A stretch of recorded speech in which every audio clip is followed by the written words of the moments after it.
संघ लोक सेवा आयोग यूपीएससी ने सिविल सेवा 2021 की प्रारंभिक परीक्षा की तारीख को 10 अक्टूबर तक के लिए स्थगित कर दिया गया है।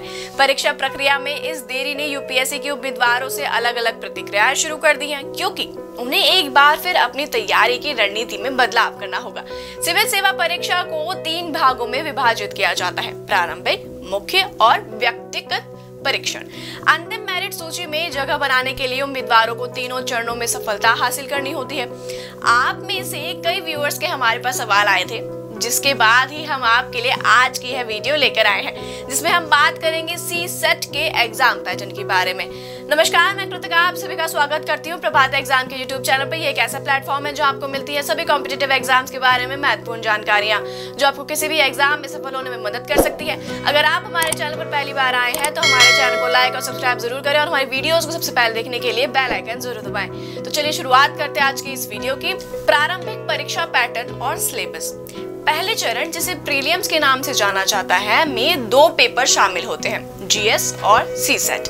सामान्य अध्ययन में इतिहास, स्वतंत्रता के बाद के युग, भूगोल, भारतीय राजनीति, अर्थशास्त्र, पर्यावरण, विज्ञान और प्रौद्योगिकी और समसामयिक मामलों सहित कई विषयों को शामिल किया जाता है। जबकि सिविल सर्विसेज एप्टीट्यूड टेस्ट यानी सी सेट उम्मीदवारों के विश्लेषणात्मक और योग्यता कौशल का परीक्षण करता है।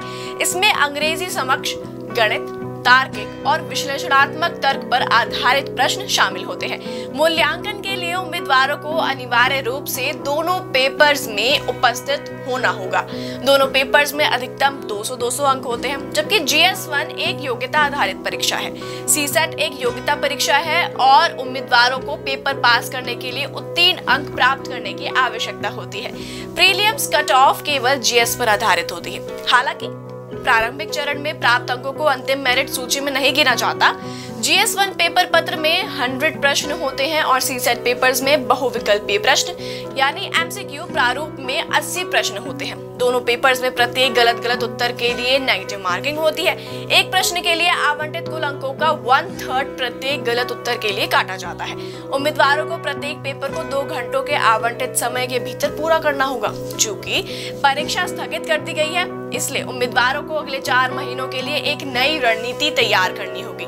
स्टैटिक सिलेबस को रिवाइज करने के अलावा उम्मीदवारों को अगले 3 महीनों की वर्तमान घटनाओं पर भी ध्यान देना चाहिए। किसी भी विषय से संबंधित बुनियादी अवधारणाओं को समझने के लिए NCERT सबसे अच्छा स्रोत है। वहीं जरूरी बात यह भी है कि स्टडी मटेरियल की मात्रा से ज्यादा गुणवत्ता पर अधिक ध्यान दिया जाए। उम्मीद है आप सभी की जो भी डाउट्स थे वो अब क्लियर हो गए होंगे। आपको वीडियो कैसी लगी हमें कमेंट बॉक्स में जरूर बताएं। अगर आप भी यूपीएससी की तैयारी कर रहे हैं तो प्रभात प्रकाशन लेकर आया है आपके लिए कुछ चुनिंदा किताबें, जैसे ऑल अबाउट यूपीएससी एग्जाम, मुझे बनना है UPSC topper, government of Indian welfare scheme, landmark judgments और मनीष रंजन की ढेरों किताबें, जिनमें आपको मिलेंगे प्रीवियस ईयर्स के सॉल्व क्वेश्चन पेपर्स। अगर आप इन सभी किताबों को खरीदना चाहते हैं तो आप इन्हें अमेजन या फ्लिपकार्ट से मंगवा सकते हैं या स्क्रीन पर दिए गए नंबर पर संपर्क करके आप इनको ऑर्डर कर सकते हैं। उम्मीद है आपसे फिर मुलाकात होगी प्रभात एग्जाम के यूट्यूब चैनल पर। तब तक के लिए नमस्कार। यूपीएससी की प्रीलिम्स परीक्षा में गारंटीड सक्सेस के लिए भारत का प्रसिद्ध पब्लिशर प्रभात प्रकाशन आपके लिए लाया है यूपीएससी 26 वर्षों के टॉपिक वाइज सॉल्व्ड पेपर्स।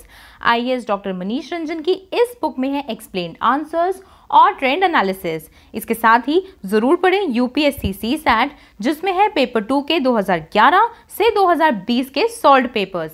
ये दोनों बुक्स इंग्लिश में भी अवेलेबल हैं। आज ही ऑर्डर करें ऑनलाइन अमेजॉन या फ्लिपकार्ट से और क्रैक करें यूपीएससी एग्जाम।